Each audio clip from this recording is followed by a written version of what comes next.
Lewisburg Frumkes Center for Writing and Culture. And Lewis wanted me to share with you that he is unavoidably detained this evening, but wanted me to convey you are in for a really big treat this evening at the second event of our spring season of best-selling authors here at the Frumkes Center. I am going to invite our speaker to join me over here. Deborah Willis has actually flown here from Calgary to be with us this evening, and we're delighted to have her. This evening, Lewis has invited best-selling author Debbie Willis to share with you her journey of becoming a best-selling author. She has resided in Calgary most of her life, where her love and passion for writing began. Girlfriend on Mars is Deborah's first novel, published by Penguin Norton in the United States and Canada, and debuted in 2023 to great acclaim.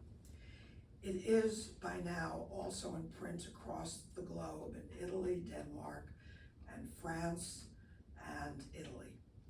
Among the many accolades this first novel has received, I will share a few with you, but first tell you that the girl in the title refers to the main character, Amber, who is one of 24 contestants from around the world competing to win one of 2 seats on the first human-led mission to Mars, sponsored by a billionaire.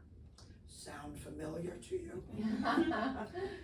It may not have been when Deborah was actually writing the book, because it only came out in 2023, and if you know anything about the publishing world, it's a long process from manuscript to the actual book that we have over here, in case any of you wish to purchase one, and Deborah will be happy to inscribe them after her talk tonight. Deborah has also published 2 books of short stories, Vanishing and Other Stories in 2009, and The Dark and Other Stories in 2017, one of which was made into a movie. But Deborah is not only a brilliant writer, she is a woman who knows so many aspects of the publishing industry. For any of you who are writers or wishing to be writers that are published, she worked for years as a bookseller in Victoria, British Columbia, and currently works, in addition to her writing, as a freelance editor, helping other authors on diverse projects, fine-tuning their writing, and helping them to find the right place for their books. The New York Times wrote in 2023, Willis knows how to tell a story with the grip of a good drama series. While the setup could have made for breezy read, Willis cuts deep with insight. Every detail is sharply placed by Willis, who has a scorching sense of humor and a soft spot for humanity down here on Earth. Kirkus Reviews said of her writing, winsome, sweet, and apocalyptic, the perfect blend for the end of times. And People magazine declared Deborah has a sharp, funny take on capitalism, climate change, and our long mission to be loved. I give you Deborah Willis, who will speak for about half an hour or a little more, and we will then open it up to all of your questions.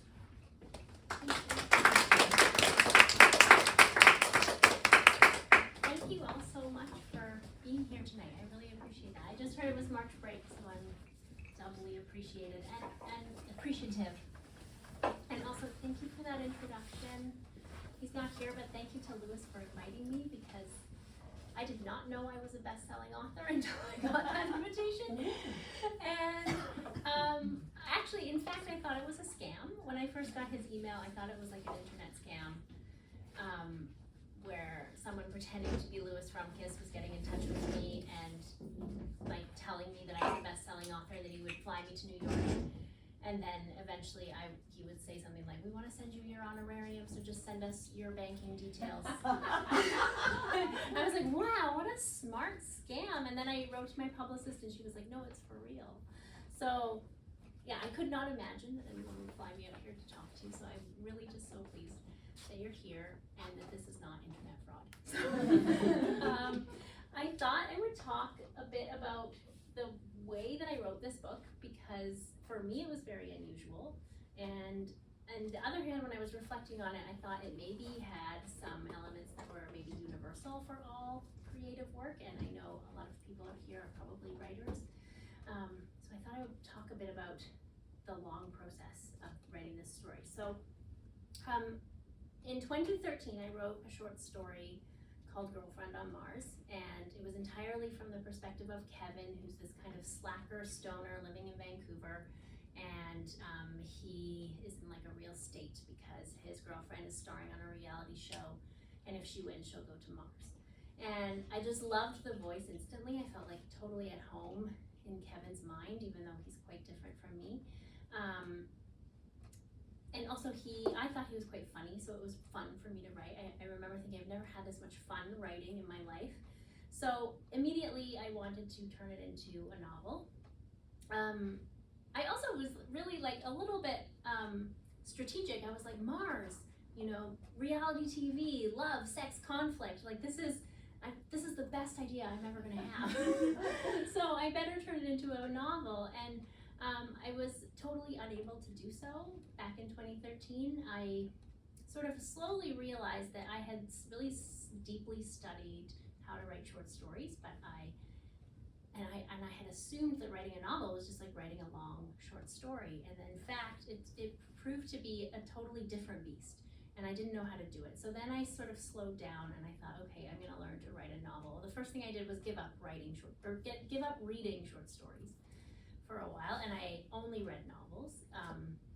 And then I started working on a novel. It wasn't this one. I started working on a novel and reading books about how to write novels, reading screenwriting books, because I really realized like the screenwriters, they understand Western narrative so well, than the kind of beats and plot points that we are kind of used to. So that was my process, and I was working on a novel. That novel died on me. And then I started another novel, and I worked on that novel for about 3 years, and I got about 300 pages in, and I was just completely lost. Like I had 300 pages, but I was still in the middle. You know, I hadn't found the ending yet, and I was quite stressed about this, but I thought it's okay because I have this writing residency, and I don't know if anyone here has gone to a writing residency, but they're the best. So I had 3 weeks in Latvia, which is a very quiet place. Yeah, it's perfect for writing. So I went there for 3 weeks, and I had this manuscript printed out, my 300 pages, and I read through it and thought to myself, if I have to work on this book for 3 weeks, I'm going to die. I just really realized I couldn't make it work. Like I was so lost in the maze of that book that I could not write it. So by that point, I had a contract to finish a novel with my publisher, but 2 publishers, one in Canada, one in the States, and I was 2 years late for meeting that deadline, and I had failed at writing 2 novels already, and like publishing deadlines are very wishy-washy, but 2 years was starting to feel a bit like they're just gonna forget about you completely, or do they ask for the money back because you get a little advance and like obviously you spend it. So I was getting pretty like sweaty and anxious about this, and I thought there's only one solution to my problem, which is that I have to write a different novel, and I have to write it in the next 3 weeks, start to finish. So I Googled how short can a novel be, and I was like, okay, 50,000 words. That's not so bad because I have this short story, and I just sort of had this like feeling in my gut, like it's time to go back to Mars. This was in 2019, and I had this short story which was about 10,000 words. So I had like the sort of scaffolding of the book, or I think it's sort of like the spine of the book because it actually runs all the way through. the same words that open the story open the novel, and some scenes quite altered, but some scenes appear throughout the book. So I had the spine of the book. I knew it needed to go further. I needed sort of the last 100 pages would have to be something that I hadn't thought of yet, but I had something to start with. So I thought, okay, I did the math, and I was like, I need to write something like 3,700 words a day or something, and I just sat down for those 3 weeks, and it was like between 6 and 12 hours a day, and I would just write until I hit my word count. And it was most certainly just the fastest writing I've ever done. It was also the most linear feeling I'd ever had when writing, where I just started right at the beginning and sprinted towards the end, and it was exhilarating, and it was really, it felt somehow like going that fast, like my conscious mind couldn't keep up, so my subconscious was like jumping in and like giving me the story. It really just felt like a gift, like just a series of gifts every single day, and I would put something down, and I didn't know where it would go the next day, and then it would come to me. So it was just this extraordinary writing experience. It's never happened to me before or since. So 3 weeks, I did it. I wrote the entire novel, 50,000 words, in those 3 weeks. And then I got home, and I was like very proud of myself. I felt really good. I told my friends I've written a novel, and some of those friends were generous enough to read it. I think probably you have workshops here, I assume, and read each other's work. It's so important. So my friends read the book and said, like, you know, it's good so far, but this isn't a novel. This isn't, like, it's not done. So I went back and I revised the book probably about 4 or 5 times, and then again felt really proud of myself and showed it to my editors at that point. Thought, like, this is done, my book is done. And they said to me, you know, nice try, but it's not done, and you need to do more work. So I went back, and that process with them was probably 1.5 years of every single time me thinking, the book is done. And like telling people I finished my novel, and then finding out that I hadn't finished my novel. And this was like, I found it incredibly frustrating at the time, because the book, like, as you just said, it's so contemporary. It felt like I had to get it out into the world right now. I was actually like following the news and like, you know, are they gonna find life on Mars with that rover? Because if they do, that changes my book, you know? And just feeling like I just wanted it to be done, just wanted it to be out there in the world. And then compounding that feeling that was inherent to this book was the fact that I got pregnant. So, like, surprise, it was a surprise for me. And I was like, oh, okay, I better finish this book before the baby comes, because people tell me that you don't really sleep when you have a baby, and that you never have any time to yourself, and you never get any moment to focus, etc. So we all know. So I was like, okay, I have to finish this book before the baby comes. So I remember it was just like pushing, and I remember these days of like, we were in a serious heat wave in Calgary, and like sitting at my desk and my legs just swelling up under the desk as I'm working on this book, 9 months pregnant, you know, just like, and thinking to myself, like, you know, maybe like she'll just stay inside for just a few more days. And then, like, you can kind of guess what happened, which is that I went into labor like while the document was blinking on the screen, and did not finish the book. So that was sort of like the end of that chapter for me. Then I went into like postpartum newborn life, which if anyone here has experienced that, it's like you're just like bleeding and crying and wearing these like disposable mesh underwear, and like I did not care anymore about finishing my book.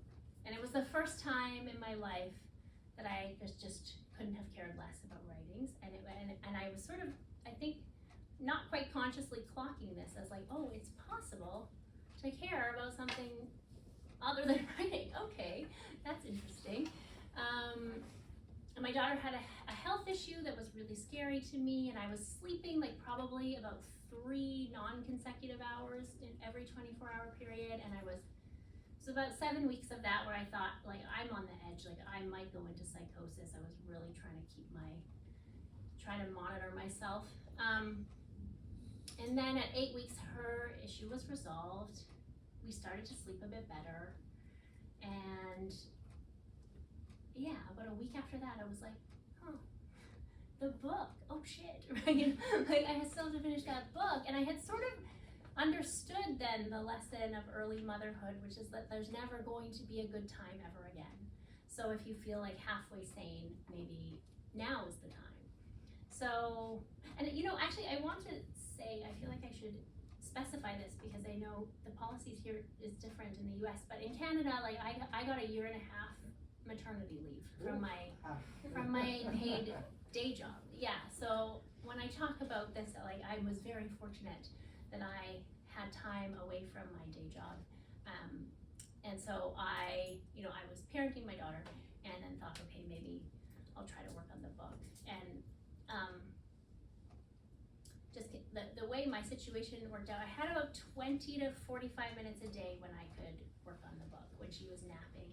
And she would only nap on me, so I was like doing these kind of like yoga moves, like balancing her and the laptop. And yeah, I went from the fastest writing I'd ever done to the very slowest writing I'd ever done.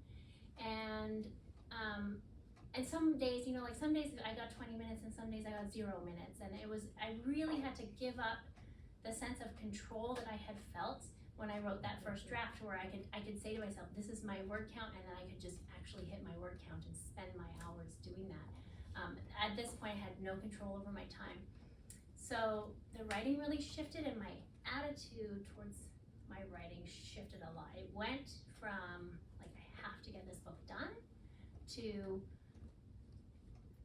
I want to do what's best for the book. I'm just going to take the time the book needs.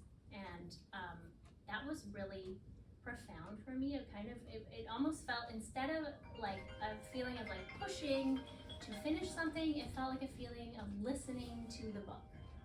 And I just found this really interesting because I've since read about like the brain changes, actual structural changes that happen in the brain after you become a parent, whether you birth a child, adopt a child, no matter what, you have these changes that happen, and one of them is like increased use of the empathy network. And it was a strange feeling where I felt like I could empathize with this infant who couldn't talk, but also somehow with my book. And I had so much more patience for the writing process and for the novel taking the time it needed. And I felt like during those months I was somehow able to go deeper and write differently. And instead of it being linear feeling, instead of it being beginning to end, it was much more like, it was just, I would go in where I felt like the book needed some work. And every time I read the draft, it was the slowest I'd ever read the draft, because it's actually quite a quick read, I think. So beforehand, when I would revise it, I would read the whole thing in a day or 2 days, and then I would do my revision. Whereas this time it was so much slower. I would read like 10 pages at a time, and it felt like the insights that came from that were quite different than the insights from the sort of fast writing or fast revision. So yeah, I thought that was sort of interesting that I had these kind of 2 oppositional writing experiences, and then I started thinking about writing in general and how probably I've had those experiences before, just less obviously, and that this balance between the sort of linear and fast writing, I think it's really important in a way. I don't want to put down that experience I had where I actually really pushed to get it done, because I think probably every project needs that sort of deep immersion and a lot of time put in. And I do think there's real value in treating creative work like a job. I always heard this, I don't know if people still say this, but like when I was a writing student, I always heard you gotta show up, even if you don't want to do it. You have to show up, it's like a job. So I really internalized that, and I would set like goals of hours for myself, and I would keep a little notebook where I recorded the hours that I'd spent writing that week, and if I didn't meet my goal, then I would have to write more the next week, and that sort of thing. I think there's a lot of value in that, and then I also was reflecting a bit on my experience postpartum as a writer, and how that system that I had in place was in some ways a capitalist set of values, and in some ways patriarchal, in that I was valuing getting something finished and getting something published, getting it done, which hopefully leads to money and to accolades, and I was disregarding the kind of the little bit of magic in the process that you sometimes need. I think there's maybe, and as I reflected too, I started to think of my writing differently, not just as a job, but as an act of nurturance that isn't so dissimilar to nurturing something like a baby, animals, a garden, a community, elderly people. I mean, I think we do all sorts of nurturing labor, and we don't value it in the same way. And I was thinking a lot about like nurturing your talent, nurturing your gift is a similar thing, that you sometimes have to be gentle with yourself, you sometimes have to push yourself, and both of those processes are really important. The sort of like the pushing yourself and the surrendering to the project are probably part of every single creative work. You're probably familiar with it, but it just struck me as really interesting, and I always sort of had this metaphor in my head where when I wrote the first draft really quickly, I sort of had this idea of myself as like a swimmer swimming laps, like going as fast as I could. And then during that last revision, which ended up being probably the most major revision that I did, I thought of myself more like a diver trying to like go deeper into the murkier waters. So that metaphor reminds me always of a scene in my book. And I don't know, like if you have patience, I'll read like a 3-minute scene from the book. It reminded me that, well, you'll see why. I don't know what else let me think if I need to introduce this in any other way. Well, what is interesting to me about this scene is that these are the last words that I wrote when I was writing this book. I wrote these words like when when my daughter was about 6 months old or something. And it's actually a scene of my two main characters. So the book is told in Kevin's point of view and Amber's point of view. So Kevin is at home while Amber is out like traveling the world with her reality TV show, competing in all these challenges to see who can go to Mars. So there's this kind of duality where he's at home and she's way out there in the world. And the last words that I wrote were not so much related to the plot, the forward-moving plot, but a flashback to when they first met and when they first fell in love when they were in high school. So I always thought it was interesting that the last words that I wrote are sort of actually the beginning of the book. And it made me think of that metaphor of diving deeper. And so much of revision, I think, is really deepening characterization, I guess. So anyway, yeah, I will read this short scene. Oh, and this is from Kevin's point of view. We walked and walked until we stopped at the reserve gas station to buy Cokes and a bag of hickory sticks. Then Amber led me along an overgrown road, past a dead industrial building she said was the old water filtration plant, and into the bush, on a trail so wild that we sometimes had to push our way through walls of coniferous needles. Where are you taking me? I swatted at mosquitoes. You know, we've been walking for almost 2 hours. That's the length of an entire movie. We're almost there. You're so impatient. Only when I'm exercising. You consider this exercise? She laughed. Are you like the most intense lazy stoner or just pretending? She looked back. You're secretly some sort of rocket scientist or into lizards or beekeeping or whatever, right? I could barely keep up with her. Spiderwebs stuck to my face. Do I seem like I'm into beekeeping? You seem mysterious. I do? That's funny. It delighted me. Almost made up for the fact that branches scratched my arms, flies buzzed by my eyes, and my runners were coated in mud. Yeah, you seem quiet and, I don't know, nice, I guess. Nice? Did she want a guy who was nice? I leaned into the mystery thing. I guess I do have a secret. I'm sort of a film geek. Ew, did you just call movies films? I'm trying to confide in you about my mysterious life. Sorry, tell me more, mystery man, about the films. So I did.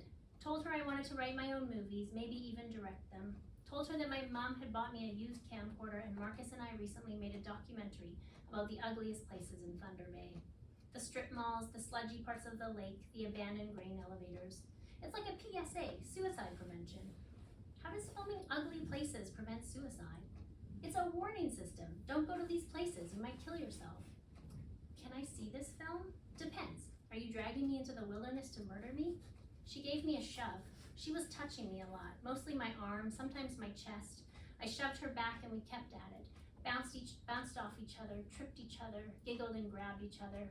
I stumbled over tree roots.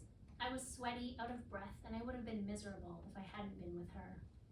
We seemed to be going up the fucking mountain, then down the other side of the fucking mountain, and it made no sense because from my perspective in Westfort, the mountain was the end of the world. Then the trail expanded, the ancient rock of the Canadian Shield came into view, and we arrived at an expansive lake. Clear blue water, untouched trees, sunlight glinting off the water's surface. At the time, I didn't know this place was called Loch Lomond or that it had been the city's reservoir. I was dealing with the shock that this sanctuary existed so close to my monotonous street, my embarrassing mom, my high school that smelled of rank gin strips. All this time, paradise had been so nearby. Holy shit, I couldn't risk getting poetic. This place is cool. Sometimes I say I'm 6 so I can skip church and then come here, she said. You come all this way by yourself? Is that weird? I learned later that she came to the lake often, striding through the forest, propelled by rage. Being out there was her way of coping with her church, her creepy coach, her injury. She liked to launch herself into the water, the colder the better. Not weird, I said, awesome. Do you want to swim? It was like that scene in a movie. She took off her shirt and shorts. She wore only a bra and panties, a purple bra that looked too small, that rode up her back and cut into her muscular shoulders. A pair of cotton underwear, the elastic around the legs overstretched, the waistband yellowed from her sweat. She was so beautiful I could hardly breathe. Stop staring, she said, then ran into the crystal water, disappearing below its surface. The air was pushed out of my lungs. It was a teen boy's dream and it was happening for real. Life was unfolding like a romantic comedy, except that I could barely swim. I could float, I could paddle around, but I couldn't travel any distance. She bobbed too far away. I couldn't even remember the last time I got my head wet in anything but a shower. It's chilly at first, she called, but then it feels so good. It had to be done. If I drowned, it would be worth it. I peeled off my sweaty clothes, stood at the lake's edge in my underwear, took a step into the water, then another. Jesus, it was cold. Dive in, she treaded water. Be one with nature. Yeah, the thing about nature, I called back, is that it's quite messy and unwelcoming. Did you just call nature messy? Like, hey, nature, clean up your room. She laughed. Don't your parents have a camp? Didn't they at least take you to Sandy Beach when you were a kid? No point mentioning that I didn't have parents the way other people did. I had a mother, and she was sick all the time. Also, no use mentioning that my mom never took me anywhere. Obviously, my parents took me to the beach, I said. Then I cried until they took me home. You're so pathetic, I can't even stand it. She swam a few strokes toward me. Are you gonna cry now? Only if you ask me to. The icy water stung my thighs. I'll cry on demand if the champion of the world requests it. Then she dove under again, swam toward me, leapt up, tackled me. I splashed backwards into the water as she pressed her wet blue mouth against mine. Her skin felt slimy and cool, and it was all I could do to keep hold of her. Thanks.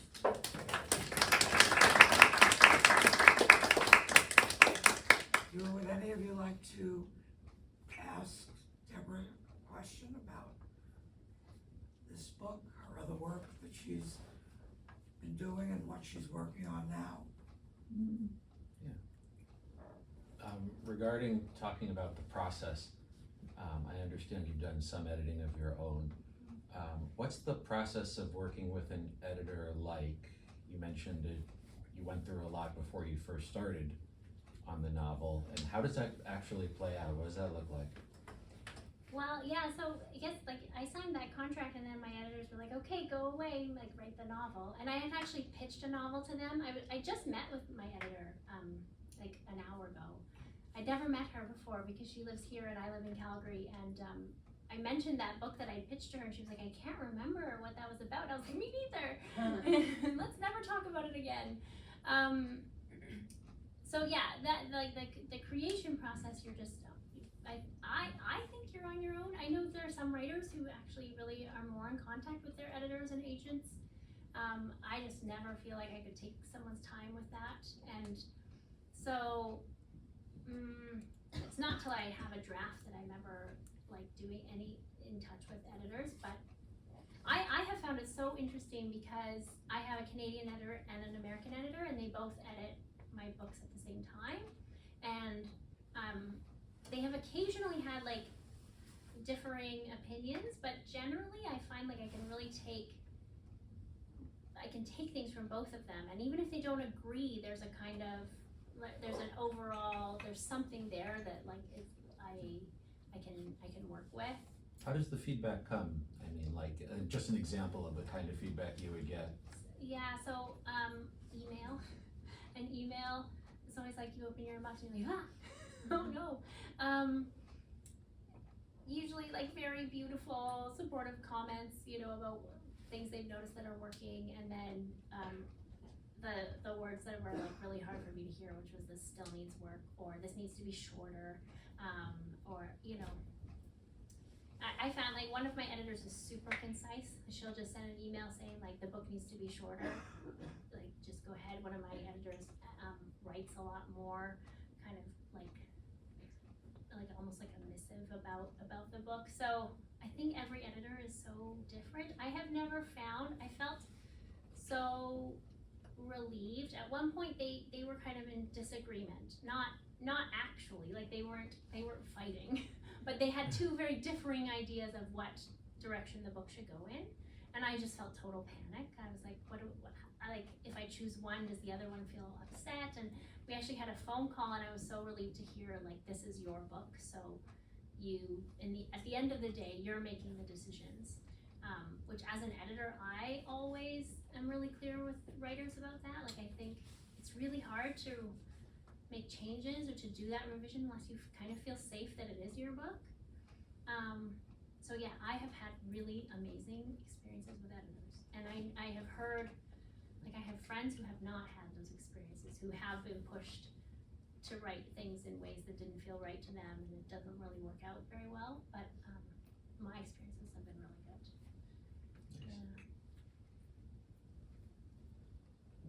I can do this all day. So I now currently only just really focus on writing poetry and short stories, but I do find the idea of writing a novel really appealing. So I was curious on like, in terms of voice, because you said you felt comfortable in like Kevin's voice in the short story, how did you like practice or expand on that in the novel, both for Kevin's point of view, but also like now you have Amber. Yeah. So how did that work? So it's like strangely, even though I think Amber in a lot of ways like she's kind of more similar to me, but just being a woman, like I was like, it was surprising to me that it was harder for me to embody her voice at first, partly because she really has to believe in this Mars endeavor being funded by this billionaire, and like I personally am more aligned with Kevin, and where I'm like super cynical about everything that a billionaire does, as most of us are. So it was hard for me to embody that, and I really had to like search for times when I could relate, and then that when I thought about it, I was like, oh, I actually can relate to being like so ambitious that it makes me naive, you know.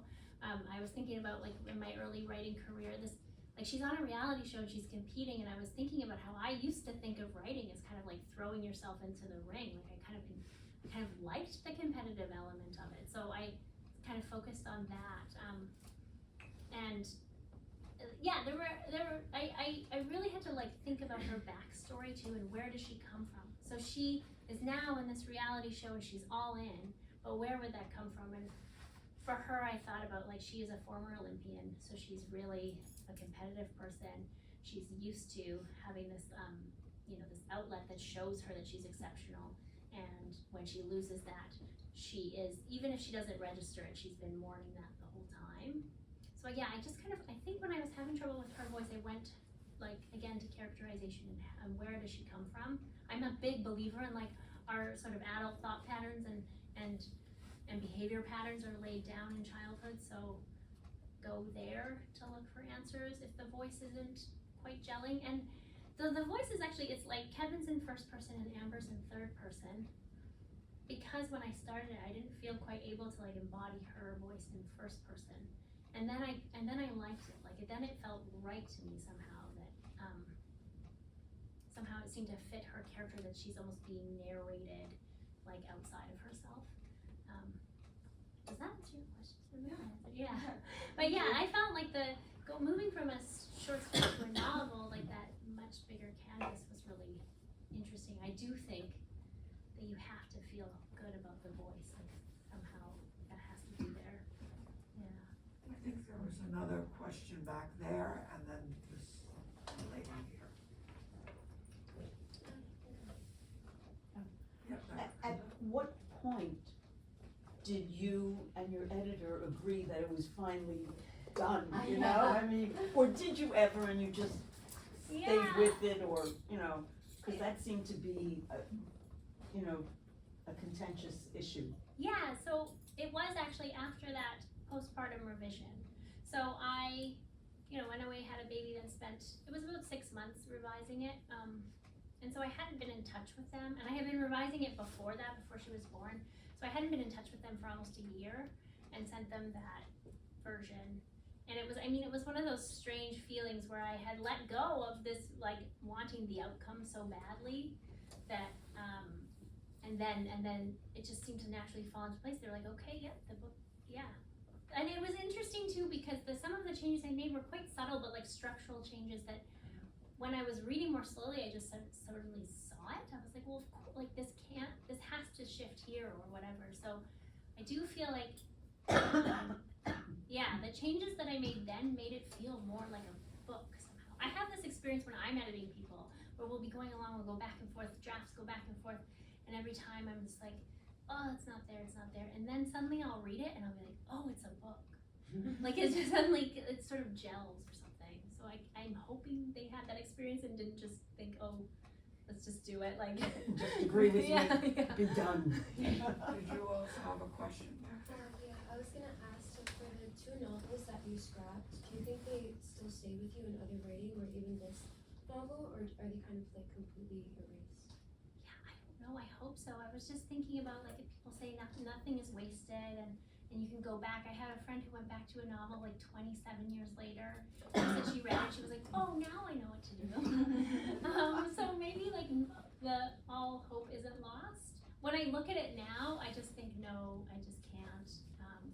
But I also, you know, you never get rid of anything really. So I hope so.